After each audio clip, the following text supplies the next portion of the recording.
Assalamualaikum warahmatullahi wabarakatuh. Alhamdulillahirabbil alamin wa bihi nasta'in wa ala umuri dunya waddin. Assalatu wassalamu ala asrofil anbiya'i wal mursalin wa ala alihi wa sahbihi ajma'in. Amin. Yang pertama-tama yang saya hormati Bapak Muhammad Arfah. Saya di sini akan sedikit menjelaskan tentang konsep dasar ekonomi menurut syariat Islam. Ekonomi adalah aturan-aturan untuk menyelenggarakan kebutuhan hidup manusia dalam rumah tangga, rakyat, dan negara. Ali Anwar Yusuf memberikan definisi ekonomi menurutnya adalah kajian tentang perilaku manusia dalam hubungannya dengan memanfaatkan sumber-sumber produktif yang langka untuk memproduksi barang-barang dan jasa serta mendistribusikannya, dan telah terjadi sunatullah bahwa setiap manusia hidup dapat suatu kegiatan seperti yang disebutkan dalam pengertian di sini memerlukan kerjasama. Salah satu aspek penting dalam melakukan kerjasama dalam bidang muamalah dalam bentuk kegiatan perdagangan, sewa menyewa, utang piutang, dan sebagainya. Kegiatan ini menyerap 85% tenaga kerja yang sama.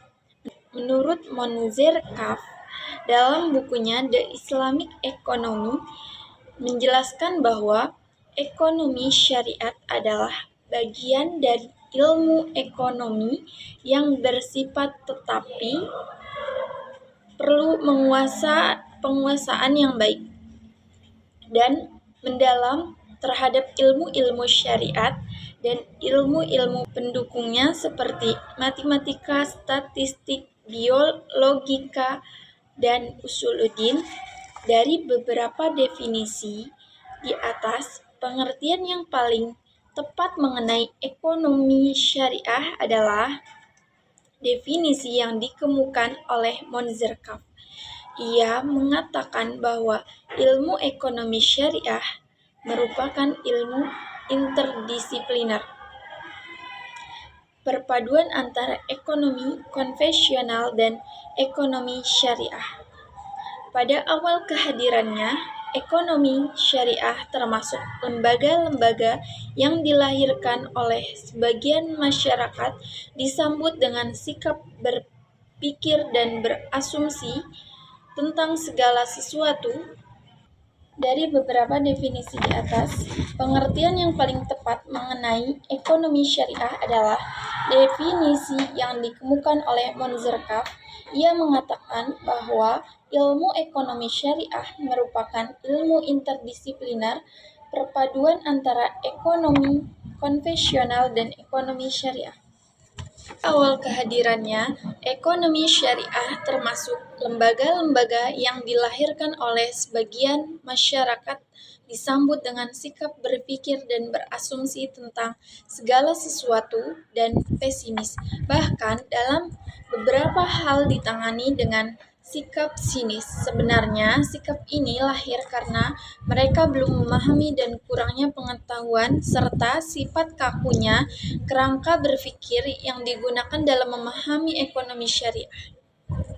Ada beberapa dasar hukum yang menjadi landasan pemikiran dan penentu konsep dasar ekonomi syariah, antara lain yaitu Al-Quran, hadis dan sunnah, ijtihad. Ada 3 dasar ekonomi syariah, konsep dasar ekonomi syariah. Yang pertama, Al-Quran merupakan dasar hukum utama konsep ekonomi syariah karena Al-Quran merupakan ilmu pengetahuan yang berasal langsung dari Allah Subhanahu wa Ta'ala. Yang kedua, hadis dan sunnah. Hadis dan sunnah merupakan perkataan, perbuatan, dan takrir dari Nabi Muhammad SAW. Kedua sumber ini dapat dijadikan sebagai dasar penetapan ekonomi syariah. Yang ketiga, ijtihad. Ijtihad adalah Ijtihad menurut bahasa adalah bersungguh-sungguh dalam mencurahkan pikiran, sedangkan menurut istilah syara ijtihad adalah mencurahkan seluruh kemampuan dan pikiran dengan sungguh-sungguh dalam menetapkan hukum syariat dengan cara-cara tertentu. Ijtihad berfungsi untuk menetapkan suatu hukum apabila hukum tersebut tidak dibahas dalam Al-Quran dan hadis dengan syarat menggunakan akal sehat dan pertimbangkan dengan matang. Karakteristik ekonomi syariah. Karakteristik utama ini adalah keteraturan dan keserasian. Satu-satunya ajaran di dunia Islam di dunia ini yang memiliki sistem dan konsep penetapan kehidupan yang paling lengkap adalah ajaran Islam. Mulai dari masalah akidah, ibadah, akhlak, keluarga, pendidikan, budaya, muamalah, dan segala aspek kehidupan manusia baik material atau non-material. Bangunan ekonomi Islam didasarkan atas 5 nilai universal, yakni tauhid atau keimanan, adil atau keadilan, nubuwiyah atau kenabian, khalifah atau pemerintahan, ma'ad atau hasil. Kelima ini menjadi dasar inspirasi untuk menyusun proposi-proposi dan teori-teori ekonomi Islam.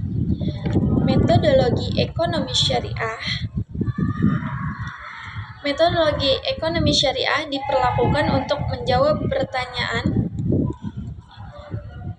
Adapun metodologi ekonomi syariah diperlukan untuk menjawab pertanyaan bagaimana dan apakah syarat suatu perilaku atau perekonomian dikatakan benar menurut Islam. Tujuan utama dari metodologi adalah membantu mencari kebenaran Islam, meyakini bahwa terdapat 2 sumber kebenaran mutlak yang berlaku untuk setiap aspek kehidupan pada setiap ruang dan waktu, yaitu Al-Quran dan As-Sunnah. Kebenaran suci ini akan mendasari pengetahuan dan kemampuan manusia dalam proses pengambilan keputusan ekonomi. Dalam kehidupan sekarang, di mana telah terjadi perkembangan dalam aktivitas ekonomi seperti bank, asuransi, transaksi obligasi, transaksi falas, dan lain-lainnya. Umat Islam dihadapkan pada kondisi yang serba sulit karena hampir sebagian besar aktivitas ekonomi mengandung unsur riba. Jika kita tidak hati-hati, kita bisa terjebak riba. Riba pada zaman modern ini telah merajalela dan dilegitimasi oleh sistem dan institusi. Baiklah, cukup sekian yang dapat saya sampaikan. Kurang dan lebihnya mohon dimaafkan. Wassalamualaikum warahmatullahi wabarakatuh.